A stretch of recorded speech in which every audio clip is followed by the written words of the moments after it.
Hey guys, Bennett Ring here, Editor-in-Chief of IGN Australia.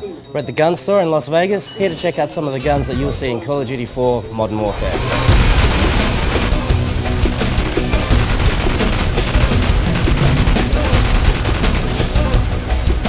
So we're inside the gun store with Jeremy Sayer. He's the armor smith and range master down here. He's going to be taking us through some of the weapons that are in Call of Duty 4 Modern Warfare. So what are some of these guns we're going to be firing, man? We're going to be firing the M9 Beretta, which is the standard pistol. We also have the M16 and the AK-47. We're also going to be shooting the RPK and the M249 SAW. Awesome. Let's hit the range and shoot some stuff.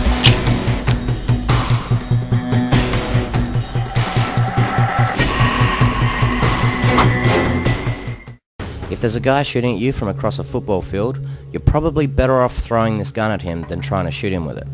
You only want to use the 92F when you're so close to that stinky Russian terrorist that you can smell the cheap Polish vodka on his breath. When I fired it at the range, I was lucky to hit the target, let alone shoot it accurately. However, it's a great gun for the geekier gamer.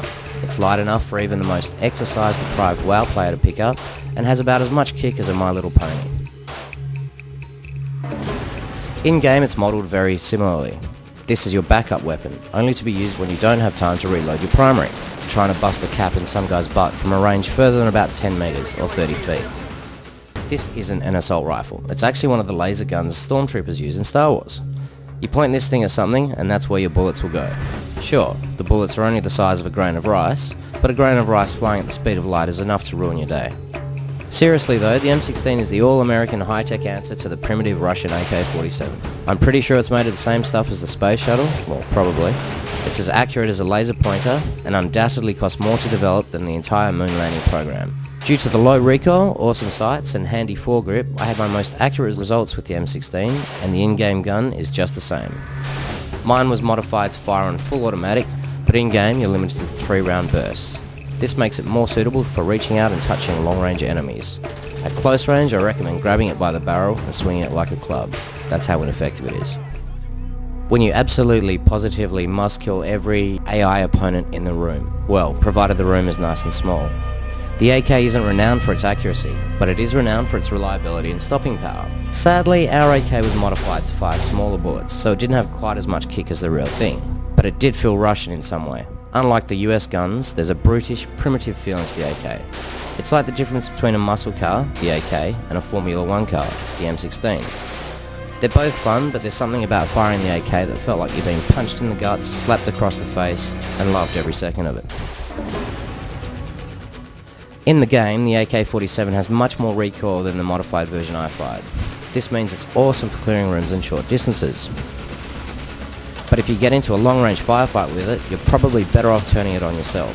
The end result will be the same, so you may as well make it as quick and painless as possible.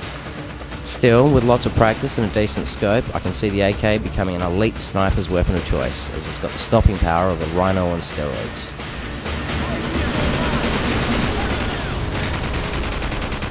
Remember the wood-panelled car in the Brady Bunch? That's what the RPK is. It's not just the lovingly crafted stock, made from some exotic rainforest somewhere in the world that's on the verge of extinction. It's the whole feel of the thing.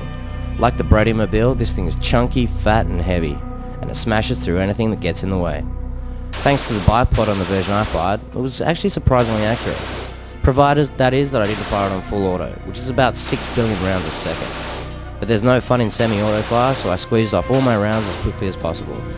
Again, our version was modified to fire smaller rounds, so that probably accounts for its controllability. In the game, this is the godfather to the AK-47. Big lead faster than any gun I've fired, yet I still managed to keep most of the rounds within that piece of the target, commonly referred to as the face, which is exactly where bullets do the most damage. Firing this thing filled up the entire room with a wall of flame, hot casings bouncing off the walls, off our camera guy and covering the floor. Firing this is a sensation that every human being must experience.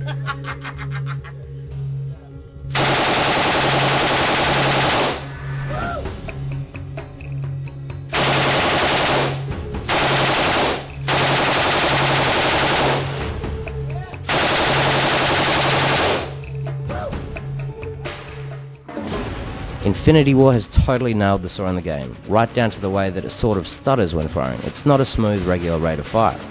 Instead, the SAW pumps out bullets when it feels like it, as fast as it can, trying to force out the next bullet before the previous one is detonated. This is the ultimate area denial weapon. Use it wisely to block off choke points, but be warned, it's a heavy mother. Only the strongest of warriors, like the IGN staff from Australia, should hold this bad boy for extended periods of time.